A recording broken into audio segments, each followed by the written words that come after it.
मुसलमानों को नहीं मिलेगी, क्या पाकिस्तान से, बांग्लादेश से और अफगानिस्तान से कोई मुस्लिम प्रताड़ित होकर यहाँ नहीं आ सकता?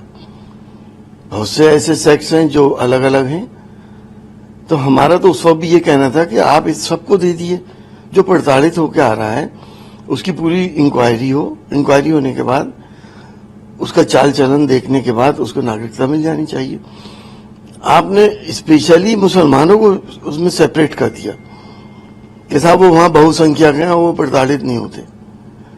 क्या यहाँ पे दलित प्रताड़ित नहीं हो रहे हैं? बहुसंख्यक तो वो भी हैं।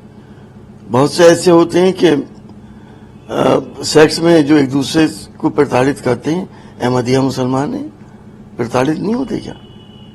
तो ये धर्म के नाम पे डिस्क्रिमिनेट करना इंसानों को, ये आजाद हिंदुस्तान की तारीख में पहली बार ऐसा हुआ है कि ऐसा कानून बना है। हमें कानून में कोई दिक्कत नहीं है, सिर्फ दिक्कत इस बात में है कि धर्म के आधार पे इंसानों को मत बांटो।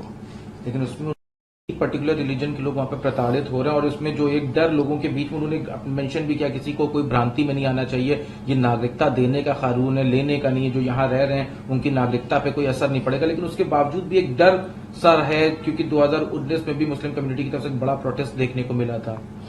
देखिए, क्योंकि ये बेस बना रहा है एनआरसी की, नागरिकता सबको मिलेगी जो रहेंगे। फिर एनआरसी में क्या होगा? एनआरसी के कानून के अंदर जैसा कि हमें बताया गया है कि इसमें आपके डॉक्यूमेंट्स, आपके बाप दादा के डॉक्यूमेंट्स, आपको प्रूफ करना होगा कि आप हिंदुस्तानी हैं, आप बाहर से नहीं आए। गरीब मुसलमान के पास तो 5 साल के डॉक्यूमेंट्स नहीं है। कोई बिहार से जाके यूपी में सेटल हो गया, लेबर क्लास होते हैं, कोई पंजाब चला गया, उनके पास क्या डॉक्यूमेंट, क्या सबूत देंगे वो कि उनके दादा या उनके परदादा इस देश के नागरिक थे? तो अब नागरिकता इनकी कंफर्म होने के बाद नेक्स्ट स्टेप एनआरसी है। तो आप लोग क्या इसमें मांग करेंगे कि जो ऐसे लोग हैं जो शोषित वंचित मुस्लिम समुदाय के लोग हैं, इनको भी नागरिकता में शामिल किया जाए, कि ताकि जब एनआरसी लागू हो तो इनके पास भी कोई डॉक्यूमेंट रहे, वरना तो उस वक्त तो डॉक्यूमेंट होगा ही नहीं, जो आप कह रहे हैं? देखिए, जो रवैया सरकार का मुस्लिम्स के लिए है, हमें उम्मीद नहीं कि ये इस तरह के काम करेंगे। इनका इरादा करोड़ों करोड़ों मुसलमानों के वोटिंग राइट्स को खत्म करने का है एनआरसी के थ्रू। या आगे जो भी ये करें, तो आपको तो मालूम ही है कि सरकार किस रास्ते पे चल रही है।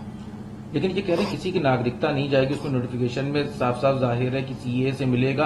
और जब इस बारे में सवाल किया जाता है, चाहे कि कांग्रेस ने इसको अपोज किया हो या अदर जो अपोजिशन पार्टीज, अखिलेश यादव ने भी ट्वीट किया, तो उसके ऊपर इनके जो लीडर्स का कहना यह है कि विपक्ष खाली वोट बैंक की तरफ मुस्लिम्स को देख रहा है और उनको बहका रहा है, भ्रमित कर रहा है, क्योंकि इसमें कहीं पे भी मुस्लिम्स का या कहीं पे भी जो भारत में मुसलमान रह रहे हैं उनकी नागरिकता पे असर नहीं पड़ेगा। नहीं, हम कब कह रहे हैं पड़ेगा? वो तो नागरिक हैं, लेकिन आप सबको नागरिकता देखिए, उसके बाद जब आप एनआरसी लाएंगे उसके बाद क्या होगा? उसमें तो अगर आदमी कोई एनरोल नहीं है उस रजिस्टर पे, तो वो अपने कहां से सबूत ला के देगा कि हमारे परदादा दादा यहाँ की थे? ये गहरी चाल है जिसके जरिए इस देश की माइनॉरिटीज को सप्रेस किया जाएगा।